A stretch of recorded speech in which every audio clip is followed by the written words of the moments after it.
Presented by Azhar Music. Mega recording studio बाजार Bhitthi. Music by Rajiv बाबू। लागत जान लेली तोहर हंसी तागारा,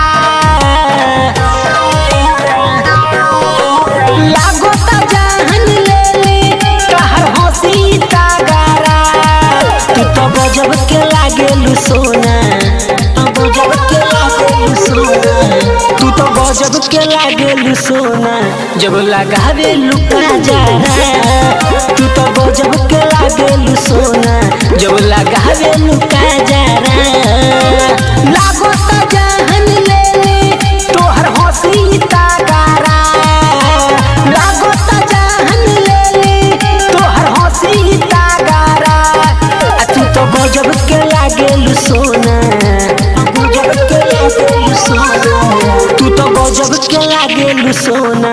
जब लगावेलू काजरा, तू तो गजब के लागेलू सोना। जब लगावेलू काजरा,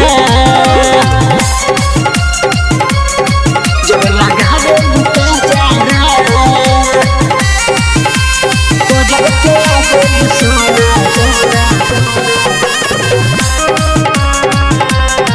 जब लगावेलू काजरा, रूप बयान रूप जैसे जारा के धूप हो, करी ना बड़ाई तो कैसे रही चुप हो, चुप हो ब्यूटी करी चुप हो, कैसे रही चुप हो ब्यूटी करी चुप हो। रूप बयान रूप जैसे जारा के धूप हो, करी ना बड़ाई तो कैसे रही चुप हो। लागो तब हम मरिए जाइब यदि करबू तू ना खारा, लागो तब हम मरिए जाइब यदि करबू तू ना खारा। तू तो गजब के लागेलू सोना, गजब के लागेलू सोना, तू तो गजब के लागेलू सोना। जब लगावेलू काजरा, तू तो गजब के लागेलू सोना। जब लगावेलू काजरा, गजब के लागेलू सोना। म्यूजिक बाय राजीव बाबू। जब लगावेलू काजरा, चेहरा पर चमक जैसे चमके चौना बनिया, चलेलू चाल जैसे चले मोरिनिया,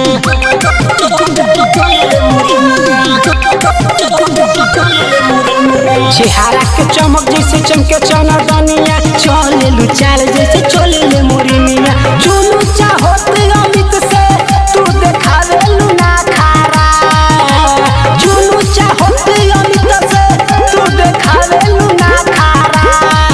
तू तो गजब के लागेलू सोना, गजब के लागेलू सोना, तू तो गजब के लागेलू सोना।